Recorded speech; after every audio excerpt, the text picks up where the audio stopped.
Right now to two developing stories this morning in the district. Two violent crimes happening less than 2 miles apart. A triple shooting at a popular restaurant in Southwest. And just about an hour later, a congressman was carjacked at gunpoint in Navy Yard.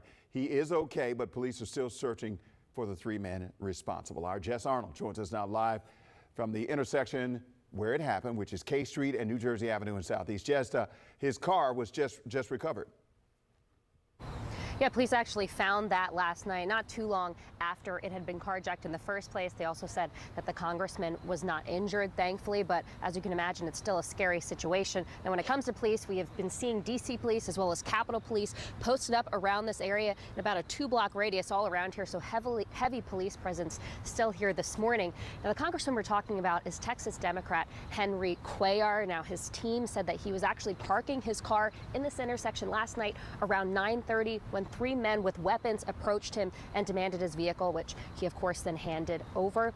Now, inside of that vehicle, his team told the Post was also his phone, iPad, luggage, also told CNN that. Now, police have shared that his car had Texas tags, but haven't been able to confirm if they identified him on those tags as a member of Congress. Now, again, he was not injured and his car was recovered, but police are still searching for those 3 attackers. Now, Representative Cuellar is in his 10th term in the House, so no stranger to this area. And he was one of the Democrats who joined Republicans in blocking D.C.'s criminal code reform legislation earlier this year.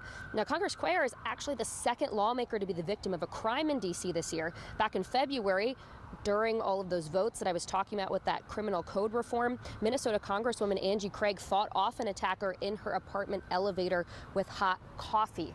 Now, I want to give you a little bit more context on where this is. Now, you can see that we're right near a condo building here, Capitol Hill Tower. There are a lot of apartment buildings in the area where a lot of lawmakers live. And if you take New Jersey Ave right up this way, you can head right to the Capitol. This area has been heavily redeveloped. Navy Yard we're talking about. So there are a lot of restaurants. We have the Navy Yard Metro stop, which is just a couple of blocks behind me this way. So a lot of activity, especially at 9:30 at night, that's still going on in this area. And when it comes to carjackings, we are seeing an increase again this year. I'm going to break down some of those numbers coming up for you at 6 o'clock. Wisdom.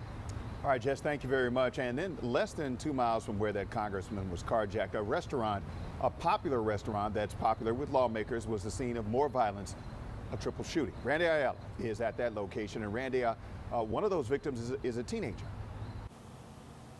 Yeah, Wisdom, good morning to you. You know, this restaurant is not just popular with politicians, lawmakers, regular people go here. I was just here a few weeks ago. I want to show you what it looks like this morning. This glass front door here completely shattered. We have broken glass on the ground, and I'm looking at a bullet hole. So it looks like a bullet did hit this restaurant last night. And you mentioned that teenager. He was among the people shot here. 2 men shot as well. Right now, D.C. police say they're looking for a gray Audi in connection with this shooting. They say 5 people were inside wearing ski masks. So according to police, officers got a call around 8:30 last night for a shooting here on 2nd Street and Northwest. You're looking at video from the scene last night. You know, it sits on top of luxury apartments here in Southwest. We know 3 people were hurt. Police say all 3 were conscious and breathing when they went to the hospital. One guy who lives above this restaurant said he was shocked to come outside to a crime scene.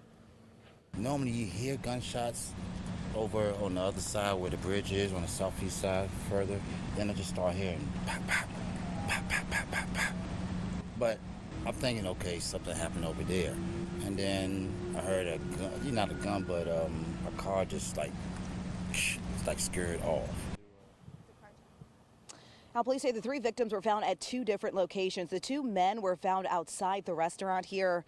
The teenage boy was found about a mile away on Delaware Avenue. Neighbors right now concerned for their safety, seeing as though this happened at a popular restaurant on a Monday night. And according to D.C. crime stats, violent crime up almost 40% this year compared to last year.